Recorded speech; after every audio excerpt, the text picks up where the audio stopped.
Good morning, everyone, and welcome to Vancouver Island Bushcraft. I was talking to a buddy of mine, and we were talking about making some jute twine fire starters, and he was saying that there was some quarter-inch jute twine at the dollar store. So I went there yesterday and got some quarter-inch jute twine, which is way thicker than the normal jute twine, and some tea light candles.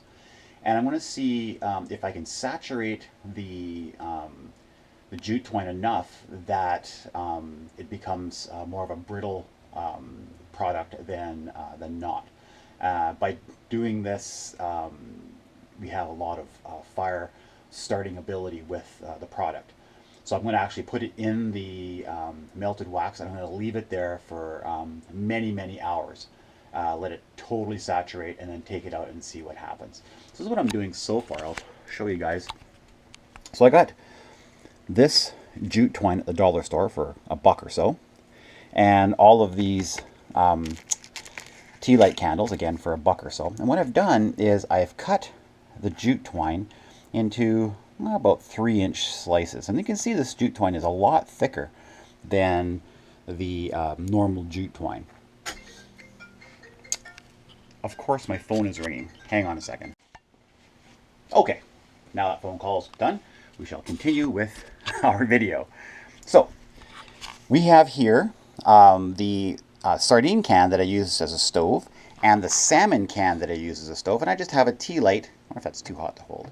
Not really. So I have the tea light in here doing its thing, and it's melting the wax. And all I'm going to do is I'm going to put these in here, 6 of them, and leave it in there for a few hours. And as these tea lights burn out, I'm just going to replace it with another one and kind of go from there. So it's a low heat type of a situation, but something I can just do on my desk. So once that's done, after a bunch of hours, we'll see how it goes. So as soon as this wax is melted, I'll put that in there and I'll show you, and then I'll just keep you apprised of how it's going. Okay, so all of the wax is pretty much gone. I'm just going to pick these guys out. Doesn't matter if those metal things are still in there, I don't think. And then we're just going to put these in here. I'm really curious as to the ability of these to absorb the wax, and what'll happen if it stays soft like this for an elongated amount of time. Will these be better than just putting wax on them like we normally do?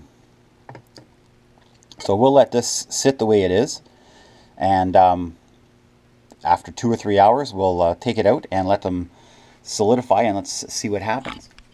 So you may be wondering why, like, I do a lot of videos on different ways of starting fire, but if you think of it, when you're doing bushcraft, you got these things to think about, right? Water, food, shelter, and fire. Now, seriously, if you're going out there, shelter, I mean, if you have a tarp and you have some rope, even if you have no idea what you're doing, you can build yourself a shelter. It's not brain surgery, right? When you're bringing food with you, I mean, you could literally bring a can of beans and you've got yourself some food or some energy bars or whatever. When it comes to water, you can either bring a canteen with you, or you know, the Grail, or some water purification tablets, or some water bottles even from the store. It's pretty easy to get those things and do those things. You can practice bushcraft with stuff that's pretty basic to do. But with fire, you got to be able to start fires with all sorts of different things, have them on you. And I think one of the most important things to have as your everyday carry is not only a knife and you know, all that kind of stuff, but ways to start a fire. Because knowing how to start a fire in multiple ways really allows you to go out into the woods and, regardless of the situation, be able to stay warm. You can have your impromptu shelter that you have no idea what you're doing, just kind of prop it up and you're not sure what's going on. You have that and a nice fire, you can survive. So this is one of the reasons why I do so many videos on fire making, fire lighting objects, ways of starting fires, all that kind of stuff. And I think it's pretty important to make the most important thing in bushcrafting is know how to start a fire in every single way you can possibly do it, and continue to make fires in different ways. Once you can do that, you can go into the woods, and no matter what's around you, whether it's pitch, fat wood, those of you who are in the area, birch bark, small twigs, all that kind of stuff, learn how to do all that kind of stuff. Start a fire with all that kind of stuff, with the different fire starting EDC stuff that you carry with you. I think that's pretty important. That's why I do so many of these different fire starting videos, in case you guys are wondering, oh God, it's another fire starting video. I want to give you as many different options as I possibly can to start fires in different ways, because it literally is the most important thing when you're out there. Everything else, I mean, you don't need food for 2 weeks, seriously. And as for water, I mean, if you got the Grail, you're good to go, or a thing of water. And anyway, so we're gonna let this do its thing. I'm gonna keep changing out the candle as we go, and after about 3 or 4 hours, we're gonna see if the saturation level becomes so high that this becomes a pretty good fire starter. I just wanted to show you guys. If you take a look here, you can see all the little air bubbles coming out of the jute twine. And if we were just to dip it in and take it out and let it dry, all that air would still be in there. So this is interesting. You can see all the air bubbles coming out. I think this is going to be an interesting result after a little while. It's only been about half an hour, but now it's starting to really get the air out of there. So I think the saturation level is just way more than just dipping this in wax and taking it out. But we'll see. All right, we are at about an hour and a half or so, and as you can see, there is a significant amount of bubbles still doing their thing. They're starting to feel solid now. Before it was kind of squishy. Now they're feeling quite solid. All right, I'm on my second candle, and so far this is the progress.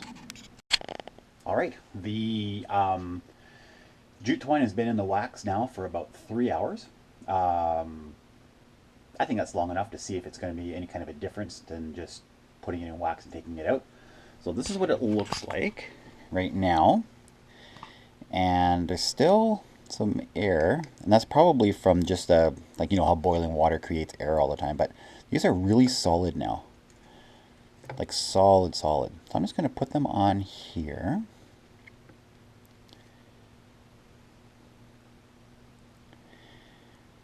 I'm wondering, does this process make any difference?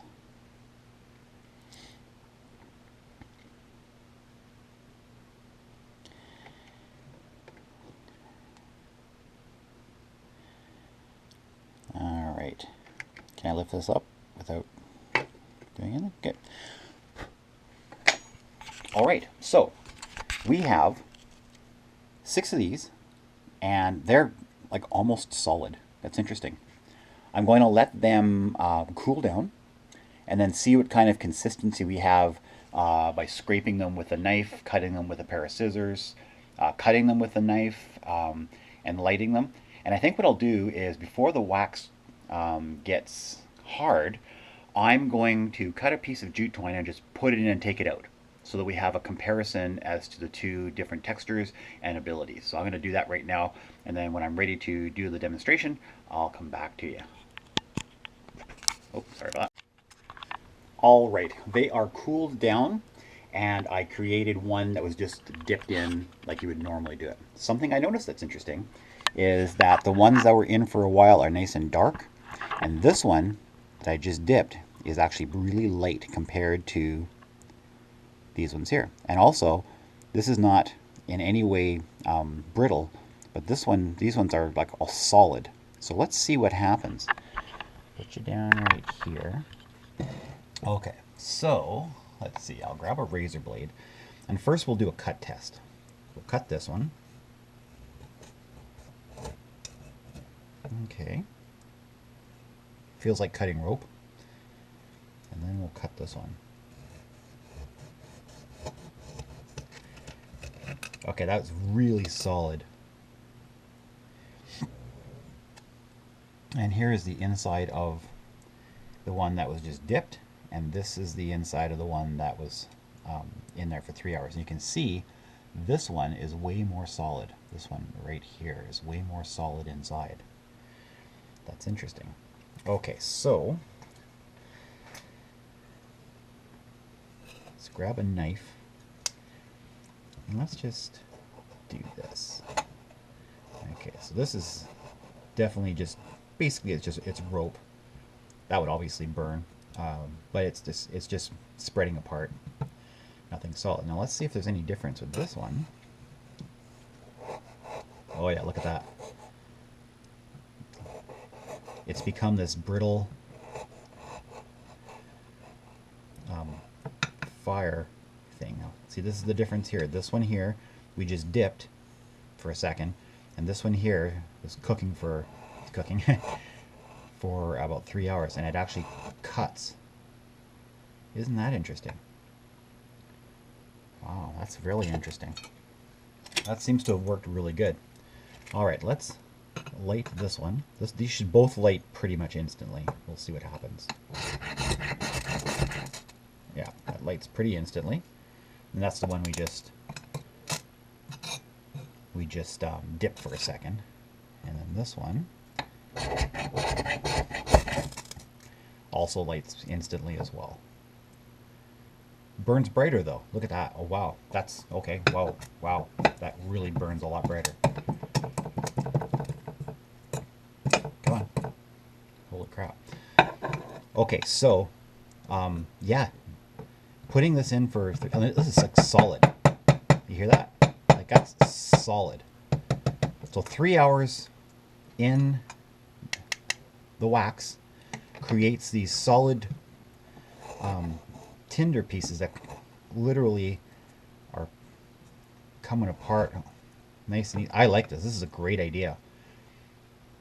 Big difference between just dipping it and cooking it for 3 hours. And I mean, I did this with 6 pieces in a little tin. I mean, you could make 100 of these and put them in a pot. Cook them for, say, 6 hours. I bet you they'd be more brittle for 6 hours. And you've got fire starter. I mean, how hard would it be to store this? I mean, and the wax doesn't come off. It's completely, like there's nothing on my fingers. I could just put this in my pocket. And I have fire starter for, well, let's see here. If that's that long. I used this much to start the fire. So 1, 2, 3, 4, 5. You could probably hit a half a dozen easily, I'm sure. That worked really well. I am making a bunch of these because it just works so darn well. Anyway, there we go. Now we know. Go to the dollar store, get yourself some 1/4 inch jute twine, get yourself some tea lights, cook it up for 3 hours or more. If any of you have done this for like say 6 or 7 hours, let me know if it gets harder. I bet you it does. I bet you it gets so brittle you can actually hit it and it'll break, and that's what you want. I think that's even better than this. Although this worked really well. Way better than just dipping it for a second. I mean, this is soft still. I mean, and this is like, I can't even bend. I can bend it, but it's really hard to do. All right, there you go. Thank you for joining me on Vancouver Island Bushcraft, and you guys have a great day. Please subscribe if you haven't. We're almost at 500 subscriptions, so tell your friends. Let's get it up to 500. It'd be so cool if we could do that. Talk to you later, guys.